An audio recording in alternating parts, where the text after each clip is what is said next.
Uma pesquisa divulgada pela Agência Norte-Americana de Proteção Ambiental revela que a contaminação pelo radônio é muito mais cancerígena do que se calculava.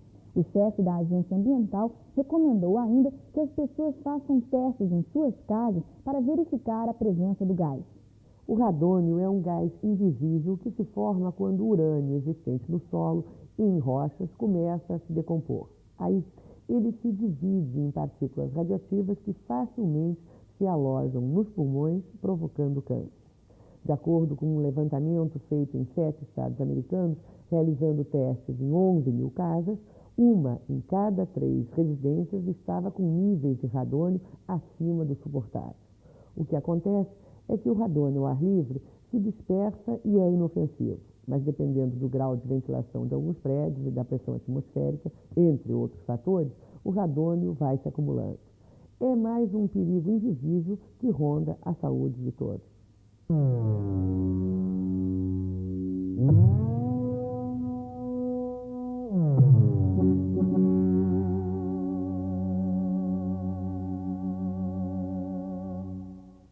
Essa gracinha de robô é o Galileu, uma câmara de controle à distância criada pelos professores e técnicos do Centro de Comunicação da Unicamp. O Galileu tornou possíveis pesquisas arqueológicas nas cavernas do sul do Piauí, substituindo o homem em lugares de difícil penetração. Marcelo, por que o nome de Galileu? Bom, o nome de Galileu, Galileu para mim foi muito importante, porque foi uma pessoa que inovou bastante. No fundo, o meu Galileu não tem muito de inovação, quer dizer, é o reagrupamento de coisas já existentes, né? Mas com uma finalidade muito boa e muito nova, né? Que foi nas grutas do Piauí, a gente procurou, existiam pesquisas arqueológicas e a gente tinha dificuldade de acesso a determinados locais e se desenvolveu o Galileu por isso, né? Como uma forma de facilitar as sondagens dos sítios arqueológicos. Há quanto tempo você desenvolveu o Galileu? Quanto tempo ele nasceu? Ele está sendo gerado há 1 ano e meio, mais ou menos. Ainda não está pronto. Tem muita coisa para fazer. A ideia é sempre ir complementando, né? Ele tem uma série de acessórios já que a gente não trouxe para cá, mas são acessórios muito assim de uso prático mesmo. E como ele é um equipamento que a gente está tentando cada vez mais simplificar, né? Porque geralmente quando a gente usa em condições muito adversas de clima e tudo mais, então a gente está procurando cada vez tornar ele mais simples, né? Em vez de tentar aumentar em termos de computadorizar e tudo mais, a gente está fazendo justamente o inverso, tentando deixar ele com o mínimo possível para que ele funcione assim. A câmara tem alcance de 200 metros. Esta caixa preta simula o interior de uma caverna e, através de um monitor, podemos acompanhar todo o trajeto. E lá vai o Galileu. Você disse que é um grupamento de acessórios. Você podia dizer alguns desses acessórios?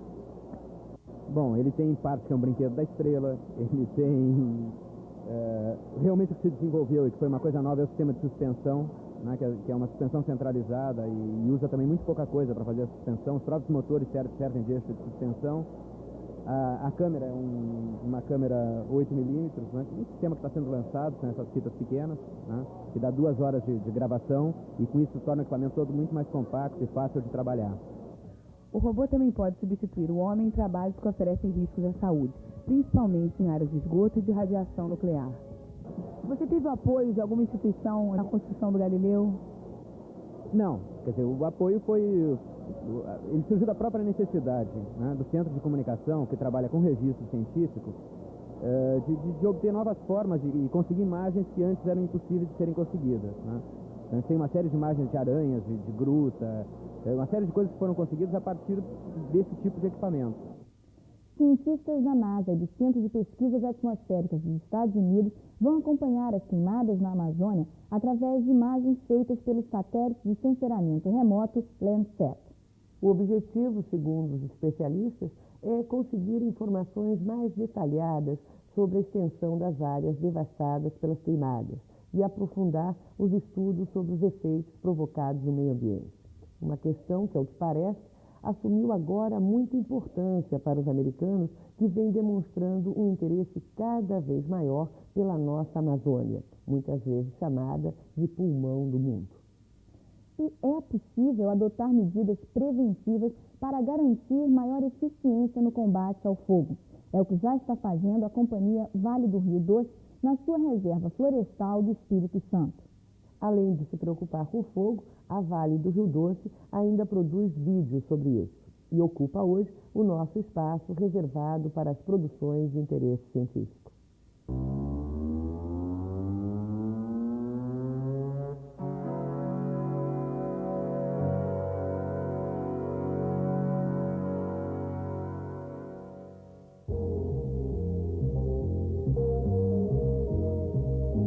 Os recentes incêndios no centro-oeste e no sul do país, responsáveis pela destruição de milhares e milhares de hectares de florestas naturais, levantam uma nova questão. É possível se prevenir contra o fogo? Ou a flora e a fauna contidas nas reservas florestais estão a todo momento correndo o risco de serem tragadas por incêndios acidentais? A resposta pode ser encontrada aqui mesmo no Brasil, numa reserva pertencente à Companhia Vale do Rio Doce. A Reserva Florestal da Vale do Rio Doce, localizada na sua maior parte no município de Linhares, estado do Espírito Santo, representa hoje um dos últimos remanescentes da Mata Atlântica no Brasil. O último levantamento topográfico elevou a área anteriormente estimada em 20 mil hectares para 22 mil hectares. Essa área representa hoje 25% da cobertura primária do estado do Espírito Santo. Segundo Renato Moraes, a reserva de Linhares tem hoje um risco quase zero de incêndio. E isso se deve a algumas medidas que foram tomadas nos últimos anos. Simples e altamente eficazes, elas poderiam ser introduzidas nas outras reservas existentes no país. A primeira das medidas é criar um verdadeiro quebra-fogo, ou seja, deixar toda a área em torno da reserva com uma faixa sem vegetação, que funciona como um cordão de isolamento. Em termos técnicos, esse cordão se chama aceiro. Em Linhares, essa faixa tem de perímetro 200 quilômetros e impede que qualquer incêndio em alguma região vizinha chegue à reserva. A segunda medida utilizada na prevenção contra incêndios é um sistema de vigilância. Utilizando motocicletas, 8 vigilantes patrulham constantemente a área, alertando imediatamente para qualquer problema que possa estar ocorrendo. Entre os outros recursos usados está também a velha e simpática figura do guarda florestal. A cada 12 quilômetros tem um guarda morando na reserva. Responsável pelos problemas ocorridos na sua área, eles estão sempre em contato com os vigilantes. Finalmente, funcionando como a espinha dorsal do sistema de prevenção, estão as torres de incêndio. Localizadas estrategicamente, as torres são capazes de detectar, de imediato, qualquer foco de incêndio que ocorra na reserva e até mesmo na periferia.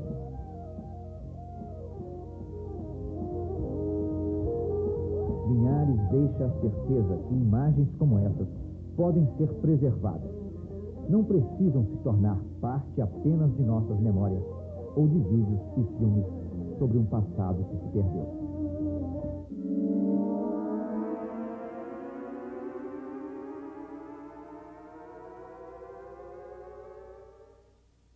Nesse nosso espaço, a presença do astrônomo bastante conhecido.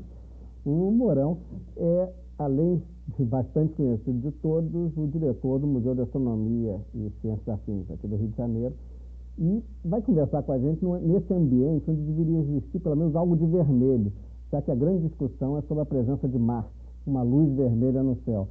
Essa atração toda das pessoas, vamos primeiro localizar quais são os melhores períodos para o pessoal poder localizar e como localizá-lo. Olha, o melhor período para observação, que estará mais próximo, será no dia 22, quinta-feira. Agora, as pessoas que não conseguirem visualizar esse astro vermelho de grande brilho no céu, poderá, no dia 26, aproveitar que o planeta estará próximo à Lua em conjunção, não é? Usar a Lua para localizar o planeta vermelho, que é Marte. E agora tem uma coisa, no dia 26 não vai ser um bom dia para observação, porque a luz da Lua nos telescópios vai difundir um pouco, criar um fundo artificial. Que a Lua estará cheia, não é? Cheia, e vai prejudicar um pouco a observação. Agora, acreditar toda essa onda de querer ver Marte, por que as pessoas estão tão atraídas, os jornais publicam tabelas? Qual seria a explicação para isso? A explicação para esse interesse por Marte vem da própria origem do planeta, que está muito ligado ao problema dos marcianos, não é? Se acreditou, por exemplo, no início do século, e até recentemente, até que as naves marinhas chegassem a Marte, que Marte fosse um planeta com canais de irrigação artificial, que haveria uma civilização muito desenvolvida. E, aliás, já vai fazer 50 anos agora o pânico criado pela Guerra dos Mundos do Orson Welles, não é? Então, esse caráter se conservou, e o planeta Marte passou a ser um dos planetas, dos objetos celestes, mais conhecido, mais sensibilizado, que sensibiliza mais o grande público. Mas além dessa questão, né, de Marte em si, permanece ainda essa história dos seres espaciais, dos ETs, né? Será que as pessoas já se conscientizaram, digamos, que não há vida, ou ainda há esperança da possibilidade de uma vida que venha do além para, de repente, pousar num disco voador aqui? Há um grande interesse, até hoje, essa sua resposta aí dessa questão é o seguinte: as pessoas acreditam, e tem pessoas que ainda acreditam, apesar de ter sido provada a não existência.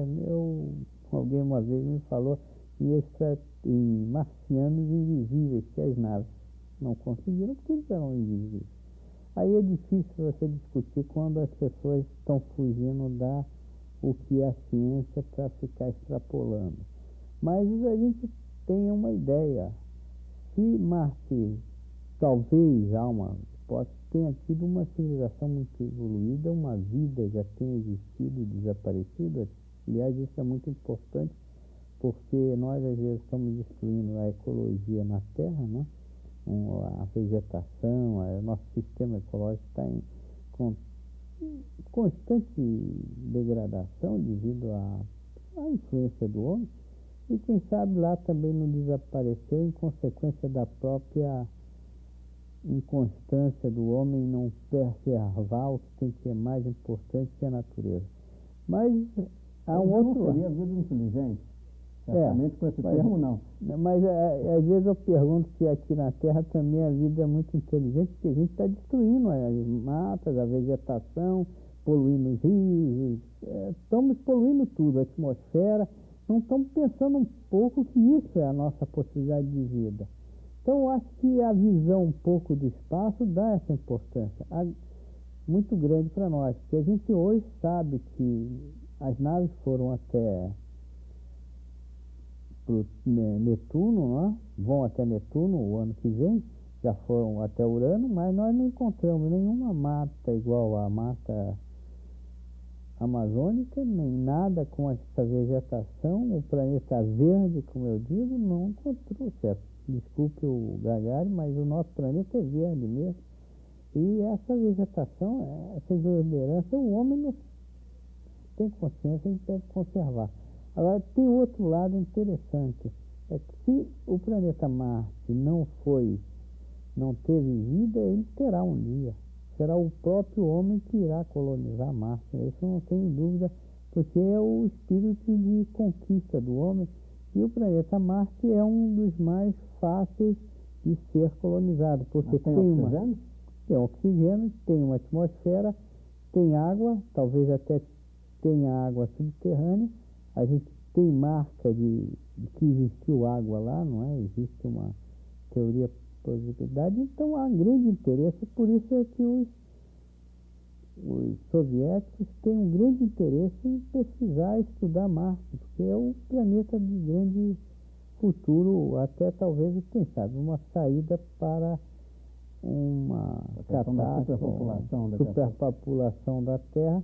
Eu acho que o século XXI terá duas grandes coisas: a exploração da Lua com fins econômicos, com fins de criar uma siderurgia, exploração, de lá sairão os minérios que serão utilizados nas grandes estações espaciais, e a conquista de Marte. Eu acho que serão os dois grandes fatores da pesquisa espacial, e de lá nós poderemos ter uma nova visão, um novo panorama do universo.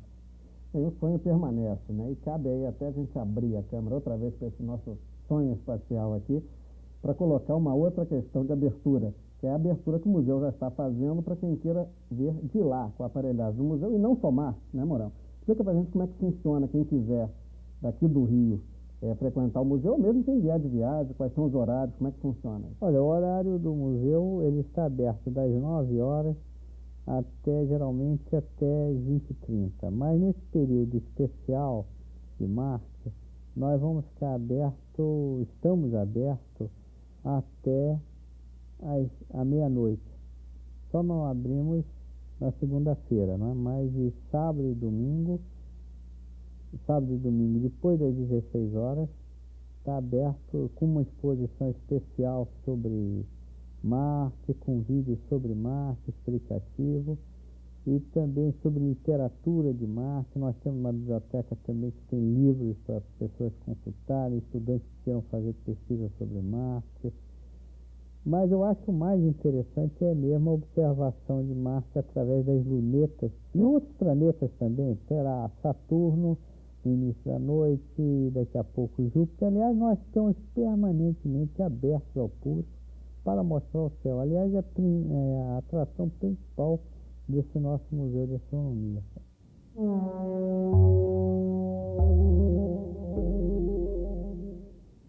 No Ciência às 6h30, no Rio, o professor Ciro Cardoso, da Universidade Federal Fluminense, discute os 100 anos da abolição. Como você já sabe, o dia é terça-feira e o local é o Auditório Murilo Miranda. O transporte de massa em Salvador é o tema da palestra de Francisco Santos Rocha, da Secretaria de Transportes Urbanos. Também na terça-feira, às 6h30, no Colégio Baiano, em Salvador. Na quinta, ainda no Ciência às 6h30, o assunto é o ensino de matemática, desafios atuais. Paulo Figueiredo, da Universidade Federal de Pernambuco, coordena. Vai ser na Biblioteca Pública Estadual, em Recife. No mesmo dia, em Campos, o Ciência às 8 é com José Fiore, da UFRJ, analisando a crise do Estado brasileiro. O local de debate é o auditório da Escola Técnica Federal de Campos.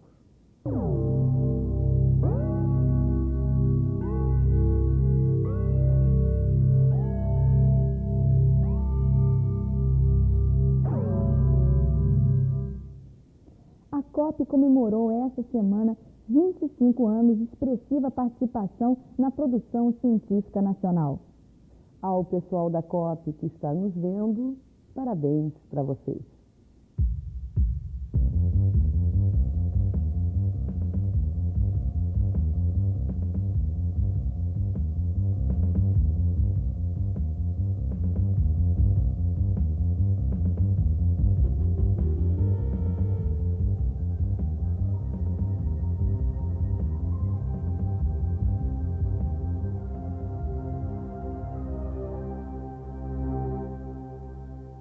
A COP, coordenação dos programas de pós-graduação de engenharia da Universidade Federal do Rio de Janeiro, comemorou em março de 1988 25 anos de dedicação ao ensino e à pesquisa.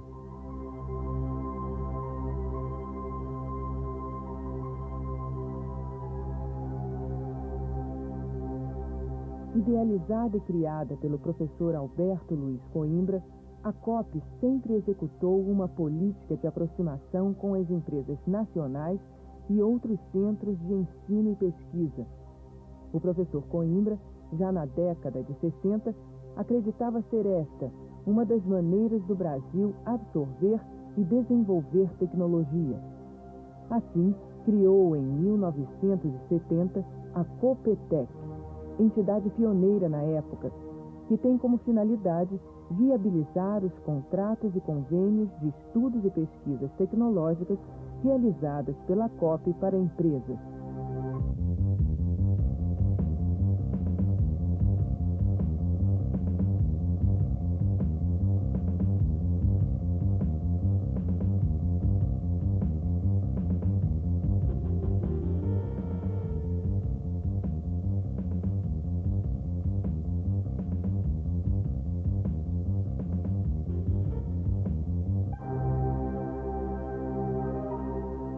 Concebida desde o início para ser a escola de pós-graduação em engenharia da UFRJ, a COP ajudou a construir um modelo acadêmico de universidade moderna, onde o professor deve ser capaz de conduzir a pesquisa científica e o ensino de pós-graduação e graduação em regime de dedicação exclusiva.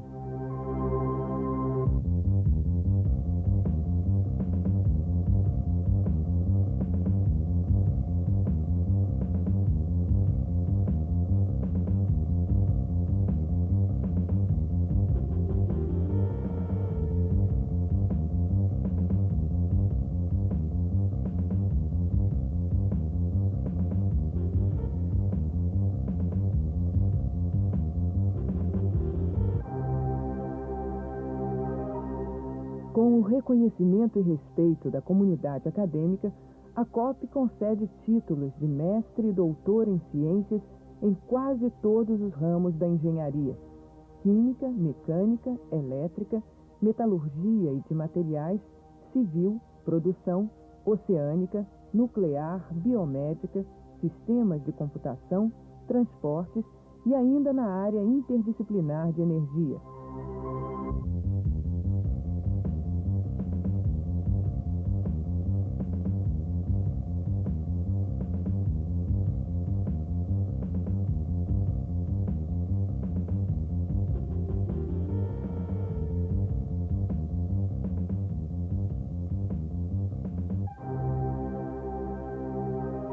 O homem, a força de trabalho da COP. 230 professores pesquisadores em regime de dedicação exclusiva e 1.100 alunos de mestrado e doutorado desenvolvem cerca de 100 de linhas de pesquisa nos 56 laboratórios e bibliotecas, com a ajuda de 500 técnicos e funcionários administrativos.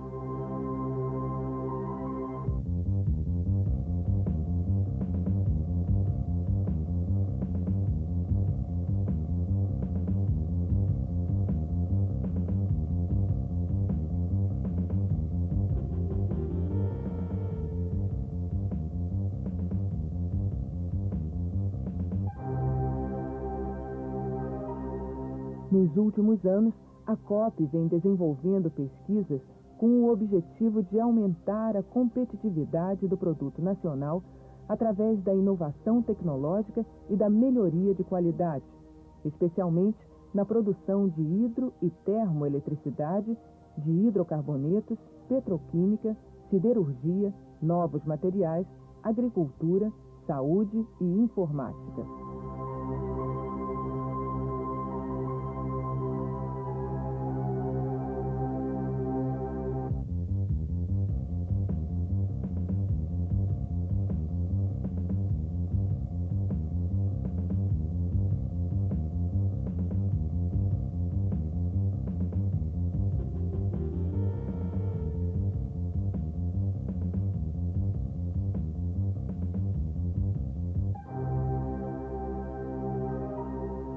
Reconhecida como centro de excelência no Hemisfério Sul, a COP já formou nos seus 25 anos de existência 2.800 mestres e 200 doutores, e já executou mais de 1.000 projetos tecnológicos para empresas através da Copetec.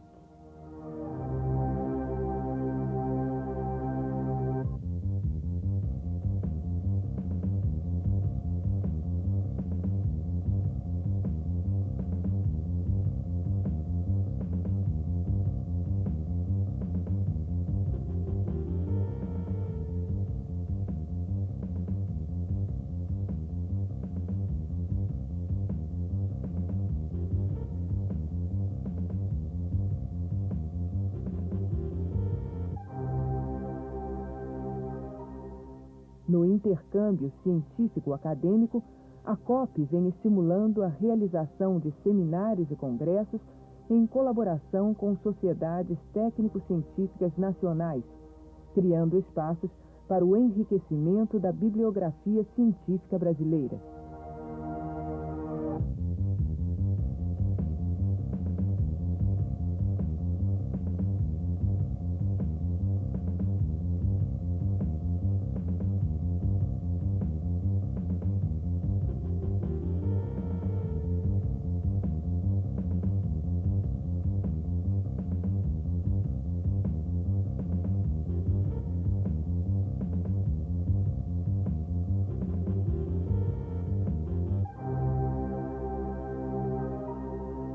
Nos seus primeiros anos, a COP recebeu o apoio do BNDES e se beneficiou com intensa colaboração estrangeira através da Comissão Fulbright dos Estados Unidos, do Conselho Britânico, do DAAD da Alemanha Ocidental, da ASTEF da França e da Embaixada da União Soviética no Brasil.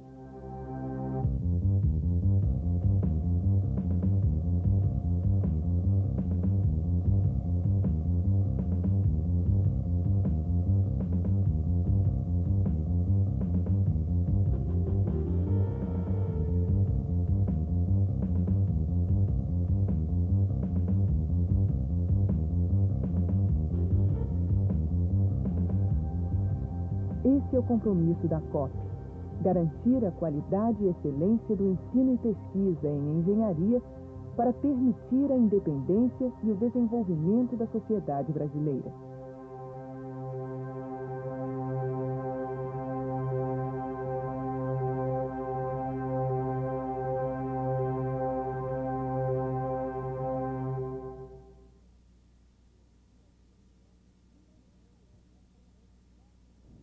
O presidente José Sarney vai assinar daqui a 30 dias um decreto para regulamentar os mecanismos de proteção da Amazônia. Já está praticamente aprovada a criação de uma floresta nacional de 1 milhão de hectares no estado do Amazonas. A proteção ambiental da Amazônia está sendo estudada pelo Conselho de Segurança Nacional, atendendo uma convocação do próprio presidente da República. O Conselho está baseando suas análises em relatórios fornecidos pelo Instituto Brasileiro de Desenvolvimento Florestal, IBDF, e pela Secretaria Especial de Meio Ambiente.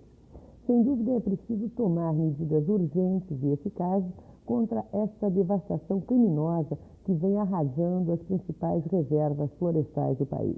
Afinal, é o nosso pulmão que está ardendo em fogo.